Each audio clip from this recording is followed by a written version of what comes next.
Praise the Lord everyone, welcome all in Lord Jesus prayer ministries. विश्वास करते हो कि खुदा ने आपको और आपके परिवार को खैरियत से रखा होगा। आज खुदा हमें एक ऐसी टोकरी के बारे में बताएगा जिसको हमने जिस तरह से इस्तेमाल करना चाहिए हम उसे वैसे इस्तेमाल नहीं करते हैं, और उस पे जो फ्रूट्स होने चाहिए वो फ्रूट्स उस टोकरी में नहीं पाए जाते हैं।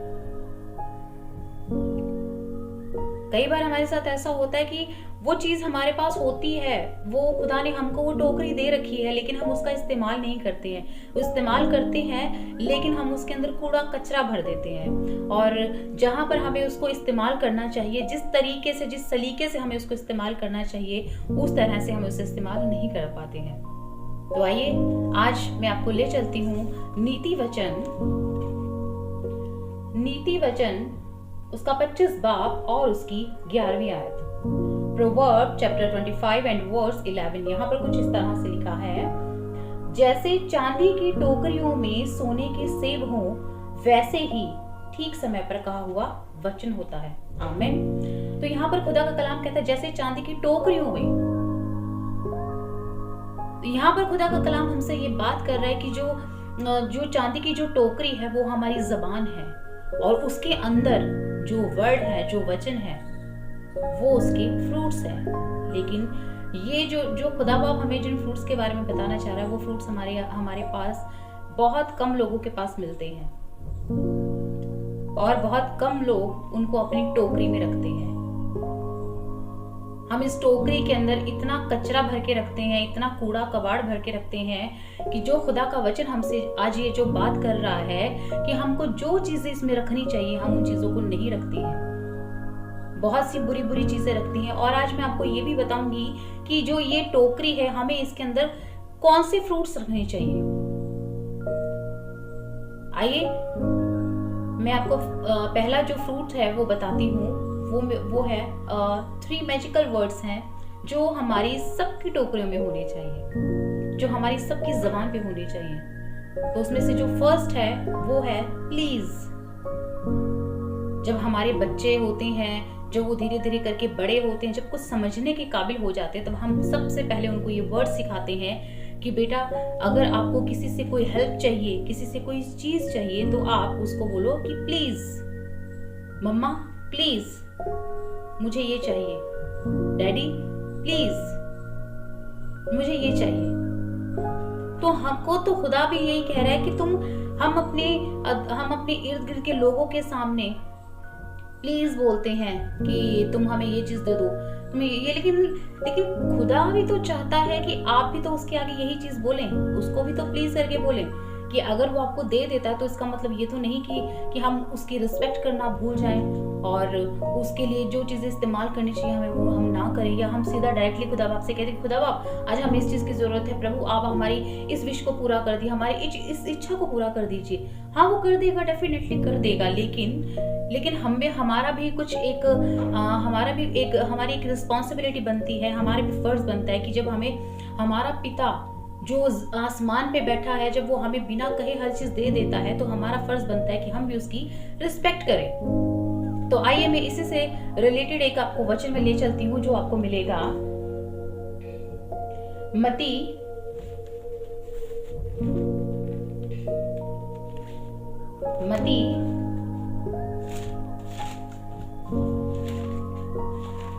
उसका 15 बाब और उसकी 25वीं आयत। Matthew chapter 15 and verse 25। यहाँ पर कुछ इस तरह से लिखा है, पर वह आई और यीशु को प्रणाम करके कहने लगी, हे प्रभु मेरी सहायता कर।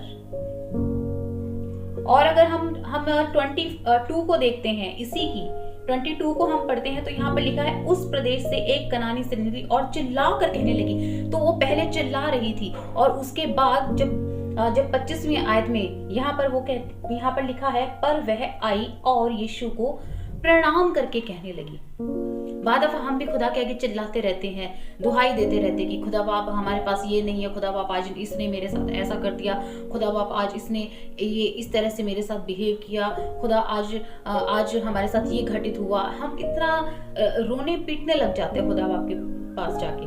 लेकिन कभी खुदा भी तो ये चाहता होगा ना कि मेरे बच्चे मेरे पास बिल्कुल तसल्ली से आए, प्यार के साथ मेरे पास आए। यहाँ पर हम 22वें आयत में पढ़ते हैं, उस प्रदेश से एक कनानी स्त्री निकली और चिल्लाकर कहने लगी, हे प्रभु दाऊद की संतान, मुझ पर दया कर, मेरी बेटी को दुष्ट आत्मा बहुत सता रहा है।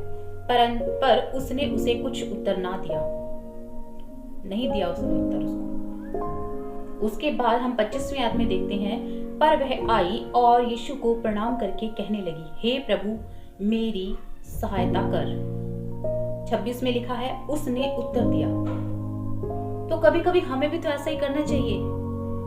हमें भी तो अपने बाप के पास जाना चाहिए, प्यार से घुटने टेक के उसको प्रणाम करना चाहिए। और देखिए क्या फिर वो उत्तर नहीं देगा? देगा, जरूर से देगा। आप ऐसा करके देखिए। और जो दूसरा मैजिकल वर्ड है वो है थैंक यू।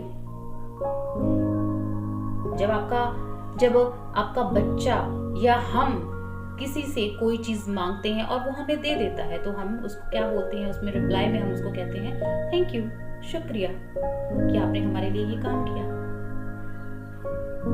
तो अब आप मेरे साथ निकालिए भजन संहिता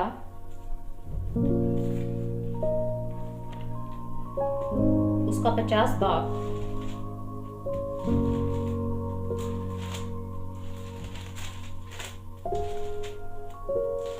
भजन संहिता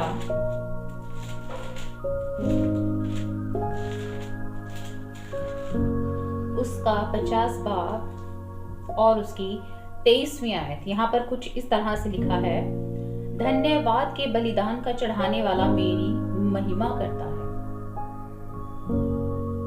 इसी के साथ एक आयत में और ले चलूंगी जो मिलेगी आपको लूका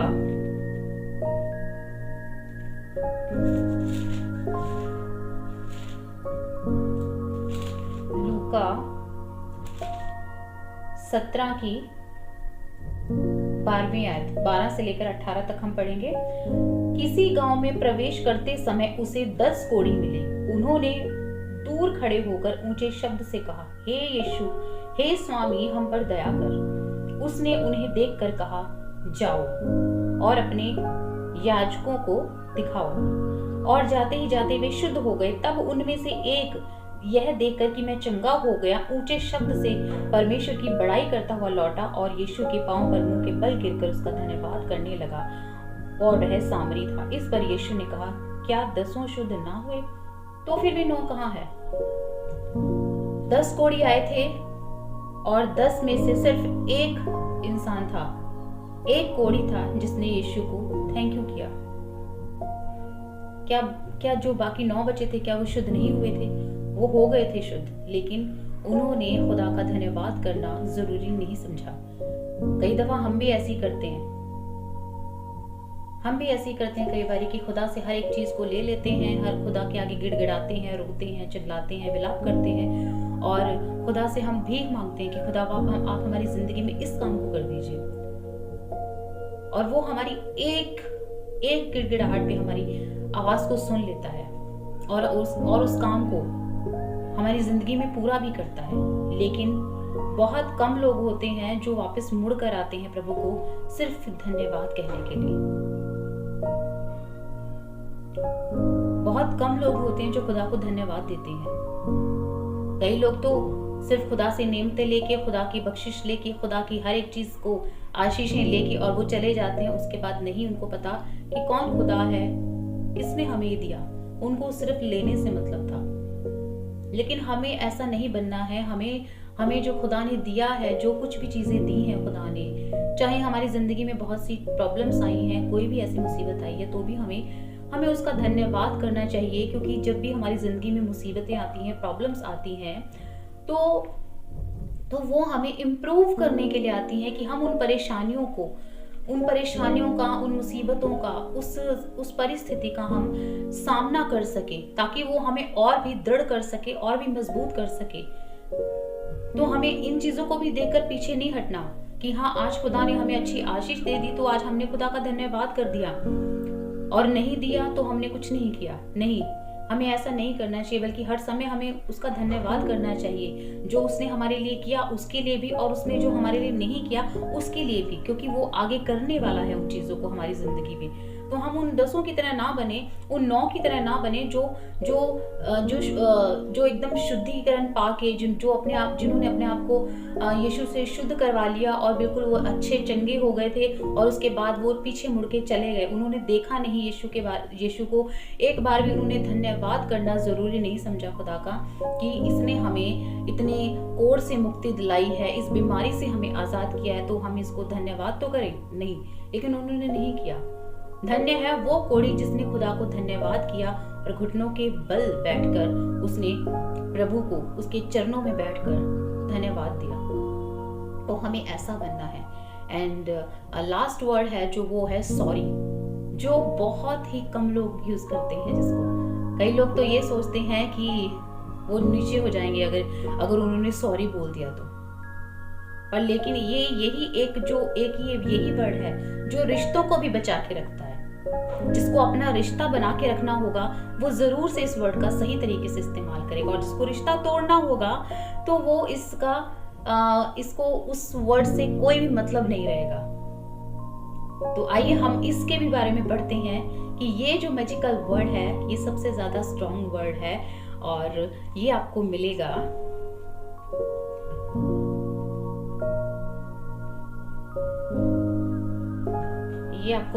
नीति वचन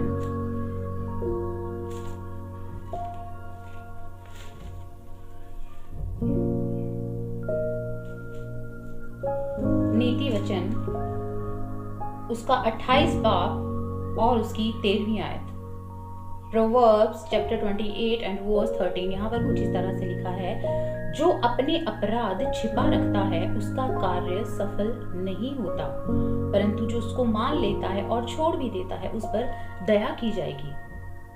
तो कई बार हम ऐसा होता है कि हमसे कुछ गलतियां हो जाती है हमारी जिंदगी में, लेकिन हम उनको छुपा के रखते हैं कि नहीं, कि शायद हम इस इंसान को बता देंगे या इस